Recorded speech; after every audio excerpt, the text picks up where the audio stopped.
In the warm glow of a Friday morning Zoom call, Bishop Paul welcomed the PV Network community to their weekly gathering. The meeting kicked off with Sheila, her passion ignited by a recent presidential summit on climate change.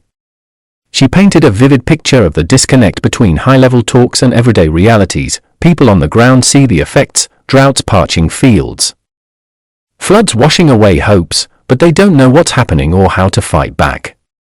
Drawing from her advocacy there, Sheila called for embedding climate education into school curricula, linking it directly to food security and agriculture.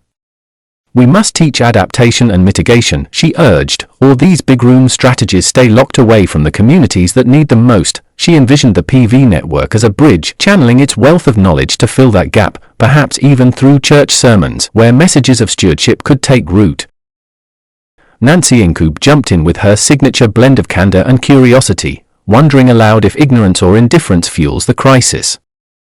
Even in affluent areas, folks are planting thirsty kikuyu grass from East Africa in our water-scarce land. Echoing a long-running chat with Emma. Is it truly not knowing, or just not caring? Sheila nodded thoughtfully, recalling a UN meeting where even insiders brushed off the urgency.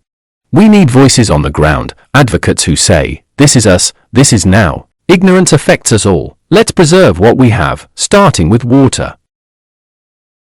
Emma Archer, battling a scratchy voice from a departmental bug, lightened the mood by dropping a gem in the chat, a link to the Adaptation Network, their excellent, rich resources, learning exchanges, and a strong rural reach beyond city limits, she shared. It's never enough, but it's a start. Nancy quipped back, if only common sense were contagious, lamenting how this is how we've always done it stifles progress. Yet she rallied the group, wherever we are, let's talk to 1, 2, 3 people. Small ripples make waves. Scott from Salsa Solutions amplified the call for community-level action, sharing a cautionary tale from his brother's corner of California. There. Aggressive state policies banned fossil fuel cars by 2035 and jacked up gas to nearly $10 a gallon, only to cripple power grids and strand folks without viable alternatives.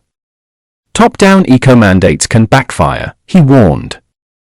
Better to build from the bottom up, with churches and local orgs leading the charge. Individuals can't fight this alone. John did and built on this, emphasizing empathy for those priorities closer to home. When hunger knocks, climate talk falls quiet, he noted. That's why we weave in climate-friendly farming, like mulching, water-saving tricks, and low-power tools, that deliver immediate wins for families. These practical tweaks, he explained, shift mindsets by tying planetary health to personal gain. Transitioning to updates, John shared a mixed bag from the week's fieldwork. He and Anthony visited the Jabavu group, finding them weighed down by personal hurdles and power outages, their cohesion fraying amid territorial land tussles. They're deflated, and motivations waning, Paul observed, pondering fresh leadership. John suggested pivoting. Localized training on-site could reignite sparks, drawing in new faces. Brighter news came from Cape Town, where a 6-month project greenlit this week expands on successful grow bag trials. Not everyone's a natural grower, John reflected. Some shone in sewing those bags or processing food. So we're splitting sites, 8 across the city now, matching skills to needs, from making bags to aggregating produce. Sheila, her connection flickering but spirit strong, hailed this as vital skills development for youth and women. Can we bring it to the Free State? She asked. John affirmed, absolutely, it's scalable wherever interest grows. He also flagged an intriguing G20 agriculture summit next week, its agenda mirroring the PV talks on resilient farming. Bongin Kosi brought sunny vibes from the Rev Walter Gakash Methodist Development Center for Food Security, despite his lighter attendance amid UN shiftable commitments.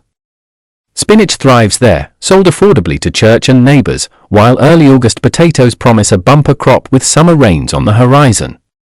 Drizzles green the grass, but we're hand-watering the beds, he said. Maintenance nips at their heels, a broken brush cutter, a sputtering ride-on mower, but optimism prevails.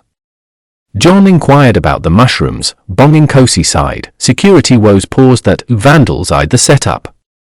Sticking to heartier crops for now, Nancy shifted gears to fundraising frustrations. Everyone laments no money, but in South Africa, That's code for corporates dodging their social spend mandates. She challenged, if we buy into scarcity, how do we thrive? Perceptions, not facts, hobble us, same as with climate denial. Her words landed like a gentle nudge, reframe, and doors open wider. Eudonia Volony beamed with milestone joy from the CCO. A chance encounter at a function, sitting beside an NGO accountant and his AG sector wife, propelled their non-profit company registration to completion. Doors await that Nancy mentioned. Now we knock, she said excitedly. They're rallying at least 10 for October's agricultural training, seeding a culture of hands-in-soil learning in church and community. And echoing earlier ripples, potato prices have plunged from 70 for 7 kilograms bags to R40, catching up here too, she noted. Emma cheered, great news.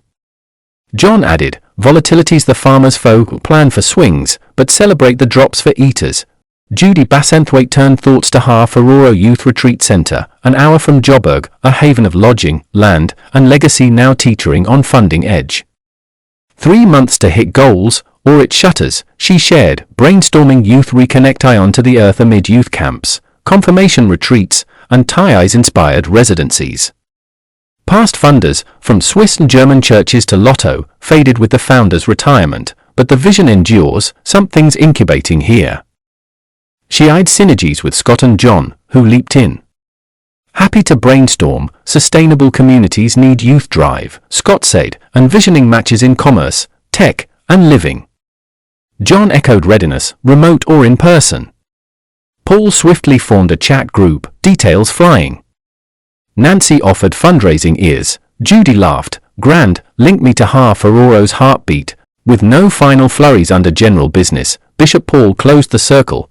Thank you very much. So people, that brings us to the end of our meeting, and we look forward to meeting again next week.